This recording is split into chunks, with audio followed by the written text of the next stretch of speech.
Hey, how's it going everybody? My name is Artorigold and today I'd like to go over Pharah. I think Pharah is an excellent choice if you're looking to climb with a duo, if you can get a Mercy to pocket damage and heal you and even give you those reses when you die. I think you're going to gain a ton of SR that way.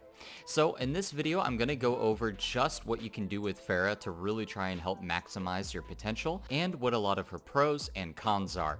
Right off the bat, her cons are definitely going to be she's not very good against Ashes, Widowmakers, hit scan heroes that are going to get you before you can get them. It's very dependent on maps as well. Pharah has a lot of strengths on certain maps, but on other maps she doesn't do as well. And that all really kind of depends on what the enemy team is running. For example, if the enemy team is running a D.Va, D.Va is extremely strong against you, or if they're running something like Widowmaker or an Ashe who's also getting a pocket from a damage boost Mercy, then you're going to be at some huge disadvantages, especially on really wide open maps when you don't really have the ability to close the gap as Pharah. And it just makes it all around a lot harder for you. And in those instances, it might be better to switch. Even though Pharah can be your hero of choice, always take note of what the enemy team is running.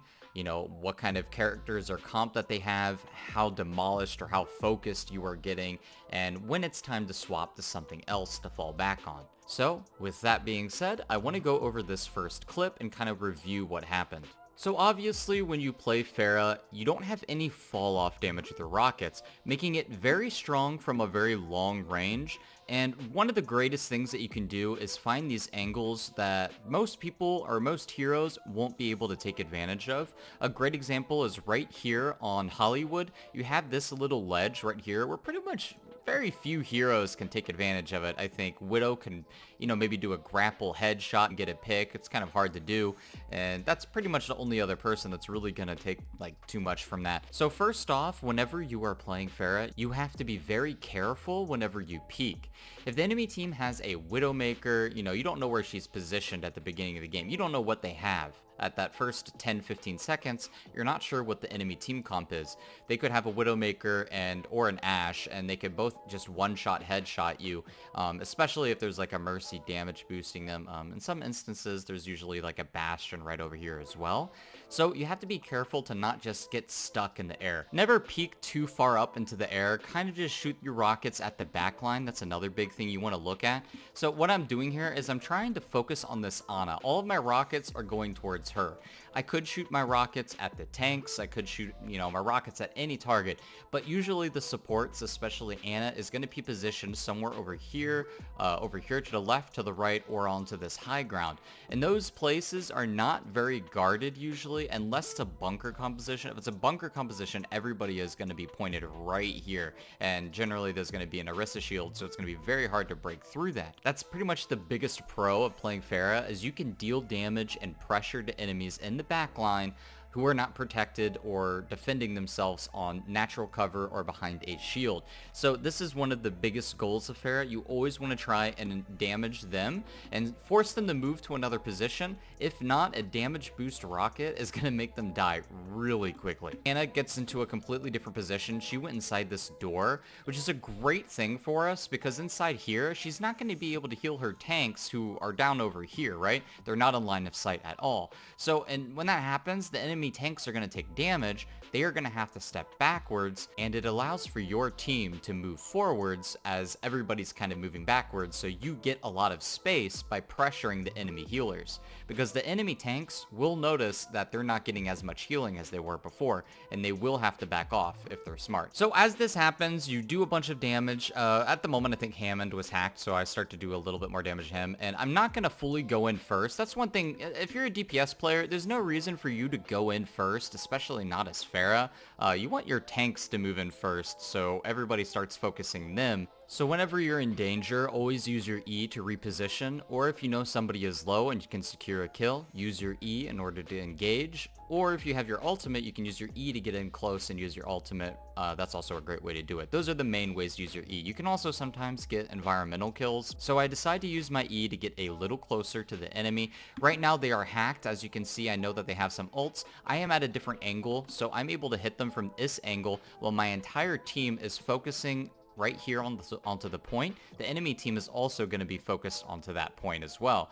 So this is a great angle where I'm able to get a lot of damage from them behind. The Reinhardt shield is not a problem. So after you get set up and you're in this position, you kind of just want to play safe and you want to do as much damage to the enemy as possible without dying. You don't have to go for the secured kills.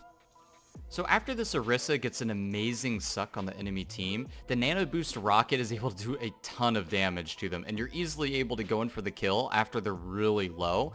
One of the things is you usually don't want to get close to the enemy unless you know you're going to get the kill as Pharah, because it does put you in a pretty bad position. In this instance, after we pretty much team wipe them, I'm going to go ahead and get as aggressive as possible and get into their face to get the kill.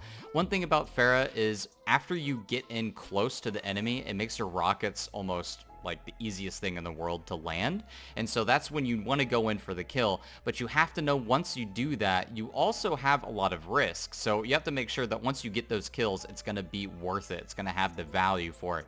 One good thing about this ultimate that I like to go over, it basically secures the first point. So getting in close to the enemy is just going to make you more accurate, do more damage, and with your ultimate, obviously it's going to be the same thing. Now I wasn't able to kill the Reinhardt, but I was able to break his shield and get him to 1, so my team was able to kill him.